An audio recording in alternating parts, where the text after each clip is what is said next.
စီးပွားရေးတစ်ခုကိုစကျင်တဲ့လူတစ်ယောက် entrepreneurship လမ်းကြောင်းပေါ်ကိုတွားကျင်တဲ့လူတစ်ယောက်သို့မဟုတ်စီးပွားရေးတစ်ခုကိုစနေပြီလည်ပတ်နေပြီကိုယ့်ရဲ့စီးပွားရေးကိုပိုတိုးတက်ချင်တဲ့ဆန္ဒရှိတဲ့လူတစ်ယောက်ဆိုရင်ဒီဗီဒီယိုဆက်ကြည့်ပါအဲ့လိုမဟုတ်ဘဲနဲ့ကိုယ့်ရဲ့ business ကိုဒီနေရာမှာပဲရပ်နေမယ်ဒီလောက်ဆိုရင်တော်ပြီဆိုတော့လူဆိုရင်တော့ကြော်သွားလို့ရပါတယ် Okay ဒီဗီဒီယိုထဲမှာတော့ sense CENT ရဲ့ sense ဆိုတဲ့ framework အကြောင်းတစ်ခုကိုကျွန်တော်လိုရင်းတူရှင်ထိထိမိမိပြောပြသွားပါမယ် Okay ဒီ sense ဆိုတဲ့ framework ကိုဘယ်နေရာတွေမှာအသုံးချလို့ရလဲဘယ်နေရာတွေမှာအသုံးကျလဲဆိုတော့ကိုကစီးပွားရေးတစ်ခုကိုစလုပ်ချင်တယ်ဈေးကွက်တစ်ခု market တစ်ခုတွေကိုဝင်တော့မယ်ဆိုရင်ဘာတွေကြည့်တင်လဲဘာတွေပြင်ဆင်တင်လဲသို့မဟုတ်ကို run နေတဲ့ business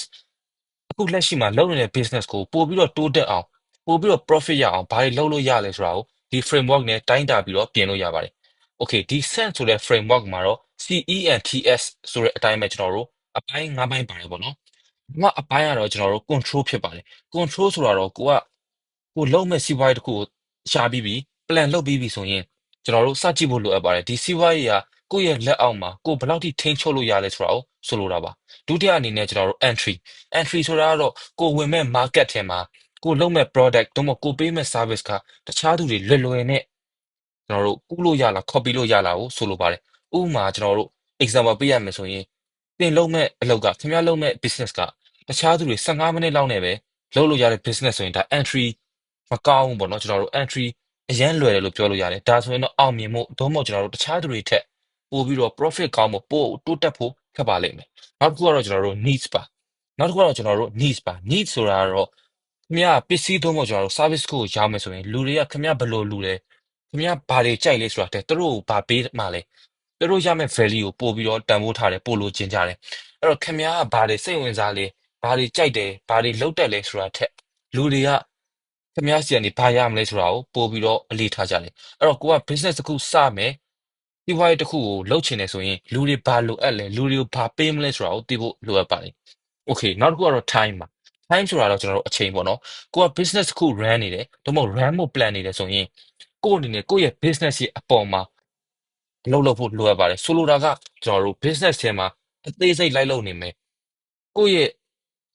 လက်အောက်တွေကို delegation မလုပ်ဘဲနဲ့ကိုယ့်ရဲ့အလုပ်တွေကိုမလွှဲဘဲနဲ့ကိုယ်က business ထဲမှာအကုန်လိုက်လုပ်နေဆိုရင်ခင်ဗျားရဲ့အချိန်တွေအကုန်ပေးရပါလိမ့်မယ်အဲ့အတွက် business ကို grow လုပ်ဖို့ business ကို scale လုပ်ဖို့ခက်ပါလိမ့်မယ် Okay နောက်တစ်ခုကတော့ scale ပေါ့နော် scale ဆိုတာကတော့ခင်ဗျားရဲ့ business ဘယ်လောက်ထိကြီးအောင်လုပ်လို့ရနိုင်လဲသို့မဟုတ်ကျွန်တော်တို့ဘယ်လောက်ထိကျယ်ပြန့်အောင်လုပ်လို့ရနိုင်လဲဘယ်လောက်ထိ market ကျယ်အောင်လုပ်လို့ရလဲဆိုတာကိုဆိုလိုတာပါ Okay အဲ့တော့ဒီငါးခုကိုကျွန်တော်ဒါအပေါ်ရန်ရှင်းပြသွားတယ်တစ်ခုချင်းစီကိုကျွန်တော်တို့အခု detail သွားပါမယ်အဲ့တော့ပထမတစ်ခုကတော့ကျွန်တော်တို့ control ပါ control ဆိုတာကတော့ကိုယ့်ရဲ့လုပ်ငန်းခုနကပြောခဲ့သလိုပဲကျွန်တော်တို့ကိုယ့်ရဲ့ business ကိုဘယ်လောက်ထိ control လုပ်လို့ရလဲဆိုတာကိုဆိုလိုတာပါဒီနေရာမှာသိဖို့ကကျွန်တော်တို့ control ဆိုတဲ့နေရာမှာ percentage နဲ့တွက်ဖို့လိုအပ်ပါတယ်ကိုယ့်ရဲ့ business ကကိုယ့်ရဲ့လက်အောက်မှာကျွန်တော်တို့ဘယ်လောက်ရာခိုင်နှုန်းရှိလဲဘယ်လောက်ထိကိုယ်ကထိန်းချုပ်လို့ရလဲဆိုတာကိုမူတည်တာပါ example ပေးရမယ်ဆိုရင်အခုကျွန်တော်ရဲ့ content creation လုပ်တယ်ဒီ video တွေရိုက်တယ်ဆိုတာ business တစ်ခုဖြစ်ပါတယ်အဲ့တော့ဒီ business ကကျွန်တော်ရဲ့လက်အောက်မှာ90ရာခိုင်နှုန်းပဲရှိပါတယ်ဘာလို့လဲဆိုတော့ကျွန်တော်အခု content ရိုက်လို့ရတယ်သို့ပေမဲ့တခြား50% 50ရာခိုင်နှုန်းက platform တွေပေါ်မူတည်နေလို့ဖြစ်တယ်အခုတင်ကြည့်နေတဲ့ ဗီဒီယိုကအခု Facebook ပေါ်မှာဖြစ်ချင်ဖြစ်မယ်သို့မဟုတ် YouTube ပေါ်မှာဖြစ်ချင်ဖြစ်မယ်အဲ့တော့ဒီ YouTube သို့မဟုတ် Facebook ပေါ်မှာမိခိုနေရတဲ့အတွက်ကျွန်တော်ရဲ့ဒီ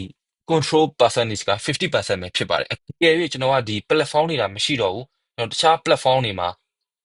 တင်ခွင့်မရှိတော့ဘူးဆိုရင်ဒါကျွန်တော်ဗီဒီယိုတွေကိုတင်လို့မရတော့ဘူးကိုယ်ပိုင် platform လုပ်ရင်လုပ်သို့မဟုတ်ကျွန်တော်တခြားနည်းလမ်းရှာရမယ်ပေါ့နော် Okay အဲ့တော့ဆိုလိုတာကကိုယ့်ရဲ့ control ကမြင့်လေလေကျွန်တော်တို့ risk နည်းလေလေလို့ပြောလို့ရပါတယ်အဲ့တော့ကိုက business တစ်ခုစတော့မယ်ဆိုရင်ကိုယ့်ရဲ့ control ဘယ်လောက်ရှိလဲပြီးတော့ကျွန်တော်ကိုဘယ်လောက်ထိန်းချုပ်လို့ရလဲဆိုတာကိုသိဖို့လိုအပ်ပါတယ်ဒီညမှာ business တင်မဟုတ်ဘူးပေါ့နော်ကိုယ့်ရဲ့ဝင်ငွေကရောဘယ်လောက်ထိ control လုပ်လို့ရလဲဆိုတာကိုတိုင်းတာဖို့လိုအပ်ပါတယ်ဥပမာကျွန်တော်တို့လောင်းကစားလုပ်တယ်ဆိုရင်လောင်းကစားဆိုတာကျွန်တော်တို့ကိုထိန်းချုပ်လို့မရဘူးအဲ့တော့ကျွန်တော်တို့ဒါ control က0ဖြစ်နေတယ်အဲ့တော့ကျွန်တော်တို့ risk အရင်များတယ်လို့ဆိုလို့ရတယ်ဒီလိုပဲကိုကဝန်ထမ်းဘဝလစာနဲ့ရှင်သန်နေတဲ့လူတစ်ယောက်ဆိုရင်ကိုယ့်ရဲ့လစာကိုယ့်ရဲ့ salary ကကျွန်တော်တို့ကိုယ့်ရဲ့လုပ်ငန်းရှင်ပေါ်မူတည်နေတယ်အဲ့တော့ကျွန်တော်တို့ risk များတယ်ပြီးတော့ control percent ကနည်းတယ်အဲ့တော့ကျွန်တော်တို့ဒီကောင်ကို fix နိုင်လေလေဒီကောင်ကို control percent ကိုများအောင်လုပ်နိုင်လေလေကျွန်တော်တို့ပို့ပြီးတော့တေချာလေလေပို့တိုးတက်နိုင်လေလေဖြစ်ပါတယ် Okay နောက်တစ်ခု entry ဆိုတော့ကျွန်တော်ခုနပြောခဲ့သလိုပဲကိုက business ကိုလုပ်တော့မယ်ဆိုရင်ကိုယ့်ရဲ့ product တို့မဟုတ် service ကိုဘယ်လောက်ထိတခြားသူတွေက copy မလုပ်နိုင်ဘူးလဲဆိုတာကိုလေ့လာဖို့လိုအပ်ပါတယ် အစပိုင်းမှာကျွန်တော်ပြောခဲ့လို့ပဲကိုယ့်ရောင်းမဲ့ product တော့မဟုတ်ကိုယ့်ရဲ့ပေးမဲ့ service ကတခြားသူတွေ10မိနစ်15မိနစ်အတွင်းမှာလိုက်လုပ်နိုင်တယ်ဆိုရင်ဒါခင်ဗျာအောင်မြင်ဖို့တိုးတက်ဖို့ခက်ပါလိမ့်မယ်ကျွန်တော်ဆိုလိုတာကိုခင်ဗျာနားလည်ပါလိမ့်မယ်အဲ့တော့ကျွန်တော်တို့ကိုယ့်ရဲ့ entry မြင့်ဖို့ဘာတွေလုပ်တင်လဲဆိုတော့ကျွန်တော်ဒီ၅ခုကိုလိုက်လုပ်ဖို့လိုအပ်ပါတယ်လက်တွေ့လုပ်ဖို့လိုအပ်တယ်ပေါ့နော်ပထမတစ်ခုတော့ကျွန်တော်တို့ effort ပါဒုတိယအနေနဲ့ skill set ပေါ့နော် okay အဲ့တော့ဒီနှစ်ခုကိုကျွန်တော်ရှင်းပြရမယ်ဆိုရင် effort ဆိုတာကတော့ကိုယ့်ရဲ့လုံလဝိရိယကိုထည့်ဖို့လိုအပ်ပါတယ်ခုနပြောခဲ့သလိုပဲ10မိနစ်15မိနစ်လောက်နဲ့လုပ်ပြီးတော့ရနိုင်တဲ့အရာဆိုရင်ဒါ copy လုပ်လို့လွယ်ပါလိမ့်မယ်နောက်တစ်ခုကတော့ skill set ပါ skill set ဆိုတာတော့ကျွန်တော်တို့ကိုယ့်ရဲ့အရည်ချင်းပညာလို့ဆိုရပါလိမ့်မယ်အဲ့တော့ဒီပညာတွေကိုယ့်ရဲ့အရည်ချင်းတွေကတခြားသူတွေအေးအေးဆေးဆေးနဲ့လိုက်လုပ်လို့ရတယ်ဆိုရင်ဒါကျွန်တော်တို့ entry လုပ်ဖို့ entry level နှိမ့်တယ်လို့ဆိုလို့ရတယ်ပေါ့နော်နောက်တစ်ခုကတော့ time ပါအချိန်ဒါကတော့ရှင်းပါတယ်အချိန်နည်းနည်းအချိန်တိုတိုတွင်းနဲ့ like ကူးလို့ရတယ်ဆိုရင်ဒါခင်ဗျာပြင်ဖို့လိုအပ်နေပြီဆိုတာဆိုလို့ရပါတယ်နောက်တစ်ခုကတော့ capital နဲ့ energy ပေါ့နော်အရင်းနှီးနဲ့ကျွန်တော်တို့စွမ်းအင်ပေါ့အရင်းနှီးဆိုတော့ကျွန်တော်တို့ငွေနည်းနည်းနဲ့လုပ်လို့ရတဲ့လုပ်ငန်းဆိုရင်လူများများလုပ်နိုင်လိမ့်မယ်ဒါပေမဲ့ငွေများများလိုတယ် capital များများလိုတဲ့လုပ်ငန်းဆိုရင်တော့လူအများစုမလုပ်နိုင်တဲ့လုပ်ငန်းဖြစ်တဲ့အတွက် entry နည်းပါလိမ့်မယ် entry ပို့ပြီးတော့တခြားသူတွေဝင်ဖို့ခက်တယ်ပေါ့နော် okay နောက်တစ်ခုကတော့ needs ပါ needs ဆိုတာကတော့လူတွေကကျွန်တော်တို့ခင်ဗျဘယ်လိုလူလဲခင်ဗျဘာတွေလုပ်နေလဲဆိုတာတက်သူတို့ကိုခင်ဗျဘာတွေပေးလဲဆိုတာကိုပို့ပြီးတော့အလေးထားပါတယ်အဲ့တော့ခင်ဗျဘာတွေစိတ်ဝင်စားလဲဆိုတာတက်လူတွေဘာတွေစိတ်ဝင်စားလဲကိုပို့ပြီးတော့အဓိကကြားတယ်လို့ပြောလို့ရတယ်ပေါ့နော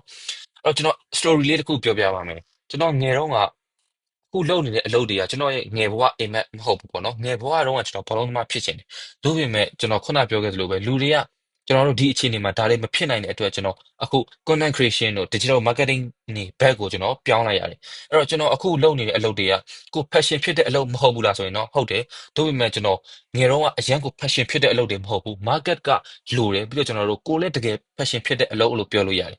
အဲ့တော့ကျွန်တော်တို့ကိုယ့်ရဲ့ passion နဲ့ market ကလိုတယ်လူတွေကစိတ်ဝင်စားတဲ့အလုပ်ထပ်တူကြနေတယ်ဆိုတော့ဒါအလွန်ကောင်းတယ်လို့ပြောလို့ရတယ်။ Okay နောက်တစ်ခုကတော့ time ပါ time ဆိုတာတော့ရှင်းတယ်ပေါ့နော်။အကယ်၍ခင်ဗျားကကိုယ့်ရဲ့ဝင်ငွေကဒီအချိန်နဲ့လဲနေရတယ်ဆိုရင်ဒါတစ်ခုခုလိုအပ်နေပြီလို့ပြောလို့ရတယ်။ပြီးတော့နောက်တစ်ခုကကျွန်တော်တို့လုပ်ငန်းရှင်တွေကခုနကကျွန်တော်ပြောခဲ့သလိုပဲကိုယ့်ရဲ့လုပ်ငန်းထဲမှာအသေးစိတ်လိုက်လုပ်နေရတယ်ဆိုရင်အခုထားပါတော့ကျွန်တော်ဆိုရင်ဒါ content creation ရဲ့ business တစ်ခုဖြစ်တယ်။အဲ့တော့ဒါဆိုရင်ကျွန်တော် time မှာကိုယ့်ရဲ့အချိန်ကိုပေးဆက်ရတာများတယ်ပေါ့နော်။ဘာလို့လဲဆိုတော့ကျွန်တော်ကိုယ်တိုင် content creation မလုပ်ဘူးဆိုရင်ဒါဒီ content တစ်ပုဒ်ဖြစ်လာမှာမဟုတ်ဘူး။အဲ့တော့ဘာလို့ဆိုလိုတာလဲဆိုတော့ကျွန်တော်တို့အနေနဲ့ system ချဖို့လိုအပ်တယ်။ဥပမာကျွန်တော်အခု content ရိုက်တယ်ဆိုရင် video editing လုပ်မယ်တခြား thumbnail တွေဆွဲမယ်ဆိုရင်ဒါအချိန်ပိုကြာလိမ့်မယ်။ဒါပေမဲ့ system တစ်ခုချထားမယ်လူတွေကိုငှားထားမယ် video editor တွေခေါ်ထားမယ် graphic designer တွေကိုကျွန်တော်တို့ thumbnail ဆွဲခိုင်းမယ်ဆိုရင်ကိုယ့်ရဲ့အချိန်ပိုထွက်လာပါလိမ့်မယ်။အဲ့အတွက်ကျွန်တော်တို့တခြားကိုယ့်ရဲ့တိုးတက်ရတိုးတက်ကြောင်ကိုယ့်ရဲ့ business ကိုပို့ပြီးတော့တိုးတက်အောင်လုပ်လို့ရပါတယ်။အဲ့တော့ကိုက time ကိုရောဘယ်လိုအသုံးချနေလဲဆိုတာသိဖို့အရေးကြီးပါတယ်။ Okay နောက်တစ်ခုကတော့ skill ပါ skill ဆိုတာတော့ပုံဝင်လင်းလင်းရှင်းပြရမယ်ဆိုရင်ခင်ဗျာအခုလုပ်နေတဲ့ business ခင်ဗျာလုပ်နေတဲ့စီးပွားရေးကဘယ်လောက်ထိတိုးတက်အောင်လုပ်လို့ရလဲဘယ်လောက်ထိချဲ့လို့ရလဲဆိုတာကိုဆိုလိုတာပါအဲ့တော့ဗျာအခုခင်ဗျာကုံစုံဆိုင်တစ်ခုဖွင့်နေဆိုပါတော့အဲ့တော့ဒီကုံစုံဆိုင်ဆိုရင်ကျွန်တော်တို့ရက်ကွက်ထဲကကုံစုံဆိုင်ပေါ့နော် okay အဲ့တော့ဒီကုံစုံဆိုင်မှာခင်ဗျာရဲ့ market ကဒီရက်ကွက်ထဲကလူဥမာအယောက်100လောက်ပဲရှိချင်ရှိလိမ့်မယ်အဲ့တော့လုပ်ငန်းကသေးတယ်လို့ဆိုလို့ရတယ်ဒါပေမဲ့ခင်ဗျာအရင်ကြီးရှိလို့နော်ခင်ဗျာရဲ့စူးစမ်းအထောက်အမှုကပိုကောင်းလာလို့စူပါမားကတ်တစ်ခုကိုဖွင့်လိုက်တယ်ဆိုရင်ဒါတစ်မျိုးလုံးကလူတွေခင်ဗျားစီကိုရောက်လာနိုင်တယ်အဲ့တော့ကိုယ့်အနေနဲ့ကျွန်တော်တို့ပတ်စံများများလိုချင်တယ်ဝင်ငွေများများလိုချင်တယ်ဆိုရင်လူများများကိုကျွန်တော်တို့ value ပေးနိုင်ဖို့အရေးကြီးပါတယ်အဲ့တော့ကျွန်တော်တို့ဒီ video recap ပြန်လုပ်မယ်ဆိုရင်၅ခုသိဖို့လိုအပ်တယ်ပေါ့နော် control ဆိုတာကတော့ကိုယ့်ရဲ့စီးပွားရေးသို့မဟုတ်ကိုယ့်ရဲ့ဝင်ငွေကိုကိုယ်ဘယ်လောက်ထိထိန်းချုပ်လို့ရလဲအဲ့တော့ကိုယ့်အနေနဲ့ဒီဟာတွေကိုထိန်းချုပ်လို့မရသေးဘူးဆိုရင်ထိန်းချုပ်ဖို့လိုအပ်တယ်ထိန်းချုပ်နိုင်အောင်ပြင်ဖို့လိုအပ်တယ်ဥပမာကျွန်တော်တို့ long term လုပ်တယ်ဆိုရင်ထိန်းချုပ်လို့မရဘူးဒါပေမဲ့စီးပွားရေးလုပ်တယ်ဆိုရင်ဒါကိုယ့်ရဲ့လက်အောက်မှာရှိတဲ့အတွက်ထိန်းချုပ်လို့ရတယ် control risk နည်းတယ်ပေါ့နော်ကျွန်တော်တို့ risk ကျရှုံးမှုသို့မဟုတ်ကျွန်တော်တို့ဒီဆုံးရှုံးမှုနည်းတယ်လို့ဆိုလို့ရပါတယ်နောက်တစ်ခုကတော့ entry ပေါ့ကိုလုပ်နေတဲ့အလုပ်သို့မဟုတ် business ကတခြားသူတွေဘယ်လောက်ထိလွယ်လွယ်ကူကူ copy လို့ရလဲသို့မဟုတ် copy လို့မရဘူးလေဒါကိုဆိုလိုတာပါနောက်တစ်ခုကတော့ niche ပေါ့ niche ဆိုတာကတော့ခုနကျွန်တော်ရှင်းရှင်းလင်းလင်းထိထိမိမိပြောရမယ်ဆိုရင်လူတွေကခမည်းဘယ်လိုလူလဲဆိုတာ view မဆိုင်ဘူးခမည်းတို့ဘာပေးလဲဆိုတာ view ဆိုင်တယ် okay နောက်တစ်ခုကတော့ time ချိန်ကျွန်တော်တို့ဆရာဦးအောင်တင်ပြောဦးတဲ့စကားကြားဖို့ပါလိမ့်မယ်ဆရာကြီးဦးအောင်တင်ပေါ့နော်ကျွန်တော်တို့လူဘဝဆိုတာအချိန်နဲ့ဖွဲ့စည်းထားတာဖြစ်တယ်အဲ့တော့ခမရအချိန်ကိုဖြုံးနေရဆိုရင်ဒါခမရကိုတက်တည်နေရတဲ့တူတယ်လို့ဆရာကြီးဦးအောင်တင်ပြောဦးတဲ့စကားကျွန်တော်မှတ်မိတယ်ပေါ့နော် okay နောက်တစ်ခုကတော့ skill ပေါ့ခင်ဗျားရဲ့လုပ်ငန်းခင်ဗျားရဲ့ business သို့မဟုတ်ခင်ဗျားရဲ့ income ဘယ်လောက်ထိ scalable ဖြစ်လို့ရလဲဆိုတာကိုသိဖို့လိုအပ်ပါတယ်ကျွန်တော်ခုနကုံစုံဆိုင်တစ်ခုနဲ့ supermarket တစ်ခုကို example ပေးခဲ့သလိုပဲ ခင်ဗျားဝင်ငွေများများရချင်တယ်ဆိုရင်လူများများကို value ပေးဖို့လိုအပ်ပါတယ်ဒီဗီဒီယိုကတော့ဒီလောက်ပါပဲဒီဗီဒီယိုတွေကရသွားတဲ့ဘုသူတတချို့ကို comment မှာရေးခဲ့လို့ရပါတယ်ကျွန်တော်ကတော့ဘုံမင်းတက်ပါ